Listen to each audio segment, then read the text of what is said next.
Finally, there's a bit of warmth in the sun. This is such a great time of year to be on the farm. All this exciting stuff starts arriving from the other farms, and nothing gets me more excited than these little green spears. Asparagus Caprese, simple recipe, that's today's veg shack. It's delicious.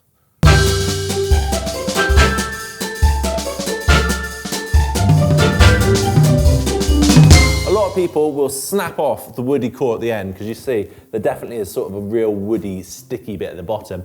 And the old myth is you just bend the asparagus and where it snaps, that's where the woody bit is. That's just not true. All you do is waste a load of really delicious asparagus. Just feel it, squeeze your fingers a lot, and you'll definitely feel where it goes too woody to eat. So for this one, honestly, it's the last 20 mil there. So literally just get your thumb, snap off the woody bit, and see here, that is juicy, delicious, and ready to go.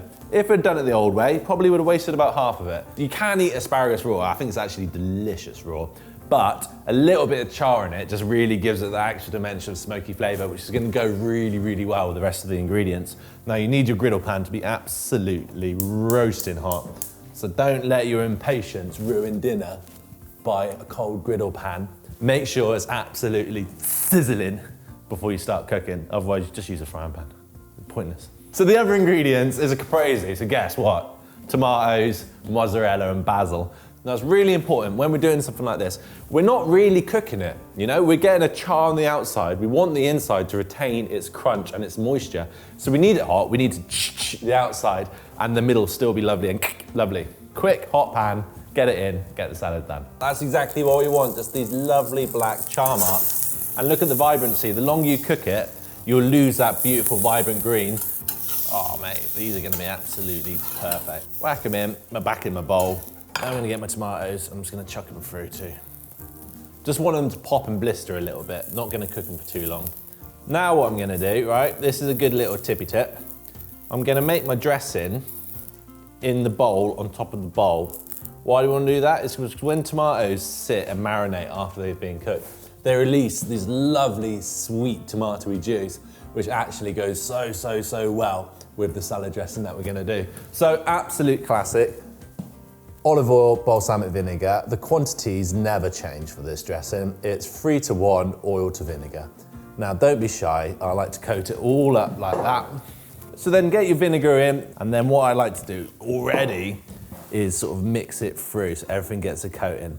And now this salad is actually best served slightly warm, not piping hot. So if you just let that sit for a couple of minutes, what it would do is it release some delicious flavors into the dressing and then be even more delicious as an end result. Right, you can arrange your asparagus however the hell you like, of course you can. But for some reason, the classic for this is always the best, I reckon. In a line, nice and orderly. That's the way to present your asparagus. Now, like I said, mozzarella. I'm just gonna rip some up, get it through, and arrange it throughout. Can you see? Because we kind of rested the veg in the dressing, it has gone such a beautiful, shiny color. Now that is absolutely gonna be delicious. Now, talk about a sharing platter. This is absolutely delicious. It's all of my favorite things in one plate of food. You should definitely give this a go. Really hope you enjoyed that. Any other vegetable you'd like to see us talk about, cook, or prepare, then please get in contact. Hit like, hit share, hit the notification bell, and stay tuned for more weekly veg hacks.